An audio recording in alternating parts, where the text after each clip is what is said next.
মানুহৰ আগত থিয় হ'বলৈ সক্ষম হৈছে, মানুহৰ আগত আগবাঢ়ি যাবলৈ সক্ষম হৈছে, তেতিয়াহ'লে এই ক্ষেত্ৰত ৰূপকোঁৱৰ জ্যোতিপ্ৰসাদে সকলোতকৈ মানে মহান ব্যক্তি বুলি আমি ক'ব লাগিব। আপোনালোকে সেইকাৰণে আমি ভাবোঁ আজি নাৰী শক্তি গোটেই বিশ্বত অসমৰ নাৰী শক্তিয়ে ইমান ডাঙৰ কাম কৰি আছে। আপোনালোকে বাতৰি কাকত, টেলিকাষ্টৰ পৰ্দা সকলোতে আপোনালোকে নিজে অনুভৱ কৰিছে, দেখিছে, চকুৱে দেখিবলৈ পাইছে। কিন্তু আমাৰ দুৰ্ভাগ্যৰ কথা, আমাৰ মাক বাপেকসকল সচেতন এতিয়াও হোৱা নাই।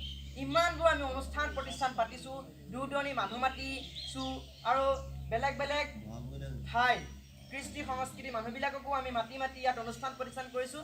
সেইবিলাক আমাৰ ল'ৰা ছোৱালীবিলাকক দেখুৱাবৰ কাৰণে, সেইবিলাক আমাৰ মানুহবিলাকক দেখুৱাবৰ কাৰণে, কিন্তু তথাপিও আমাৰ সমাজ আজিও মানে সচেতন হোৱা নাই।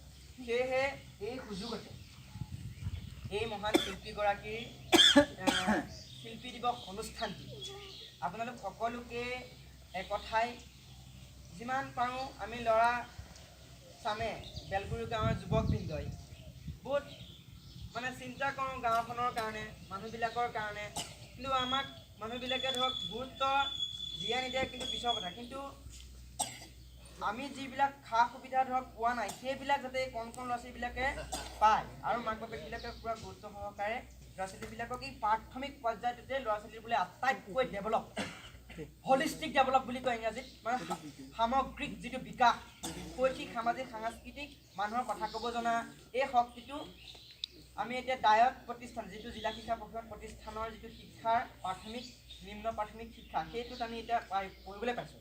গতিকে আপোনালোকে প্ৰাথমিক অৱস্থাটোতে ল'ৰা ছোৱালীবিলাকক অকণমান ভাল ধৰণে আগবঢ়াই যোৱাত সহায় কৰক, আমাৰ ভাল হ'ব। ইয়াকে কৈ আমাৰ ছাৰ বাইদেউসকলক আৰু লগতে আমাৰ বয়োজ্যেষ্ঠ সকলো ব্যক্তিক অকণমান মন্তব্য, আজি শিল্পী দিৱসৰ লগতে অভিভাৱকসকলৰ বিশেষকৈ ল'ৰা ছোৱালীসকলৰ ক্ষেত্ৰত কিমান যে গুৰুত্বপূৰ্ণ দায়িত্ব আছে, সেই কথাষাৰ